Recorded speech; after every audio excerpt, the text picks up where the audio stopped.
안녕하세요. YVWQ 사주 명리의 저자 유상환입니다.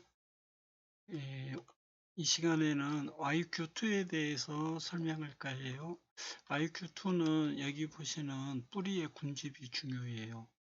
왜냐하면 이 YQ2와 지지합충의 원리는 이 학술 목적으로 개발된 프로그램이에요. 연구 목적이다. 그 이야기예요. 전통적으로 대우는 지지를 중요하게 여겨왔어요. 그래서 지지를 중심으로 아니면 지지만 가지고 사주를 해석하면 사주가 안 풀려요. 적중률이 떨어져요. 그래서 그 떨어지는 원인을 규명하고자 개발된 프로그램이에요. 여러분들이 고수가 돼서 이것을 이를 다시 분석하고 싶을 때 이 자리로 돌아왔으면 좋겠어요. 예, 그때 좋은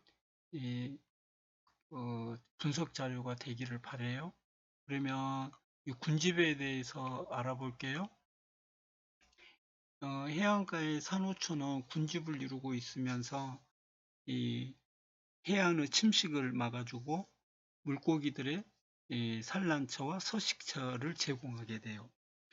이 산호초와 같은 역할을 하는 것이 또 해안가에 맹글로브 숲이 있어요. 맹글로브 나무는 뿌리가 한 반틈 정도가 노출돼 있어요. 그래서 민물 썰물이 들고 날 때 수위가 높아지면 이제 물속에 잠기고 수위가 낮아지면 이렇게 뿌리가 보이고 그래요. 근데 이 맹글로브 나무는 이 뿌리들이 나무에서 이 만수산 드렁치기 얽히는 것처럼 뿌리끼리 서로 얽히고 설켜 있어요. 그래서 그 사이를 밀물과 썰물이 들고 나니까 해안 침식이 안 되고 또 자체로 물고기의 서식처가 되고 산란처가 되고 특히 맹글로브 숲에는 이 참개가 많이 서식한다고 그래요. 그러면 이 군집을 이제 육지로 한번 가지고 와 볼까요? 이 육지에는 이 번식력이 강한 식물들이 참 많아요. 그래서 그 중에서 대나무를 한번 예로 들어 볼게요. 오브가에서 대나무는 나무도 아닌 것이 풀도 아닌 것이 그렇게 나와요. 뭐 속은 비어 있고 이제 쭉쭉 뻗어서 하늘을 향해서 올라가고 그래요. 근데 대나무하고 맹글로브 나무하고 다른 것이 있다면 이 뿌리가 맹글로브는 반틈 정도 이렇게 노출이 되어 있는데 대나무는 바로 땅 속에서 뿌리가 번식을 해요. 그러면서 대나무는 이 옆에 있는 나무들, 그러니까 지상으로는 쭉쭉 뻗었지만 땅 속에서는 하여가처럼 이런 들었다리 저런 들었다리 만수산 드렁치기 얽혀진 들었다리 이렇게 얽히고 설키고 꼬이고 이렇게 군집을 이루어요. 그러니까 이 대나무 숲, 대나무 밭이라고 그러죠. 대나무 밭 전체가 땅 속에서는 하나의 군집을 이루게 돼요. 그러면 그런 군집을 이 사주 명리에 한번 가지고 와서 대비를 해 볼게요. 이 080 실제 사주를 보면 이 개가 정을 극하고 있어요. 그러니까 이 개는 편간이죠. 칠살이라고도 하고 그래서 인출인 개가 인입인 정을 이렇게 극하고 있어요. 근데 여기 묘가 있네요. 그러면 어떻게 되나요? 수생목, 목생화에서 통관이 되죠. 이것을 관인통관, 여기서는 살인통관이 되죠. 또 간생인통관, 우리가 이렇게 불러요. 그러면 일반적으로는 이렇게 통관이 일어나지만 우리 YQ에서는 조건이 있어요. 이 묘가 240에 3분의 1, 3배수인 80 이상일 때 통관이 돼요. 80 미만이면 통관이 안 돼요. 그러려면 이 묘가 수치가 있어야 이 통관 여부를 우리가 알 수 있지 않겠어요? 그때 이 묘의 수치를 어떻게 뽑냐면 이 뿌리에 있는 생하는 오행이나 같은 오행을 찾게 돼요.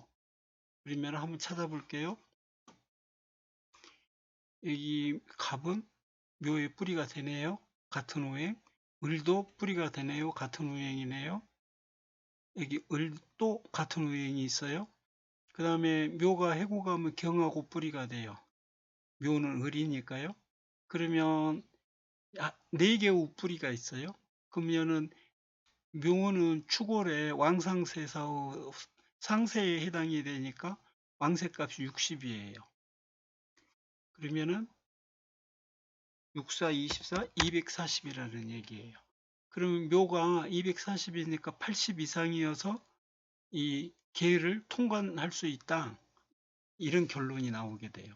그러면 이때 계는 관살, 살이, 편관이 아니라, 이게 편관 인출이 아니라 인입의 이론이 돼요. 그래서 신약한 정일간이 계가 간인통관돼서 사주가 신강으로 바뀌어버리게 돼요. 그래서 이럴 때 지지의 크기를 이렇게 나타내고 싶을 때 이렇게 지단간을 통해서 이렇게 군집을 본다 그런 말이에요. 근데 이제 이것은 이 정도인데 여기서 이제 중요한 게 있어요. 이 사주는 유축합을 충미충이 깨고 충미충을 묘미합이 깨고 묘미합을 묘유충이 깨고 있어요. 근데 이제 합의 우선순위로 보면 충미충과 묘유충이 성립이 돼요. 이거는 3권에 나와 있어요.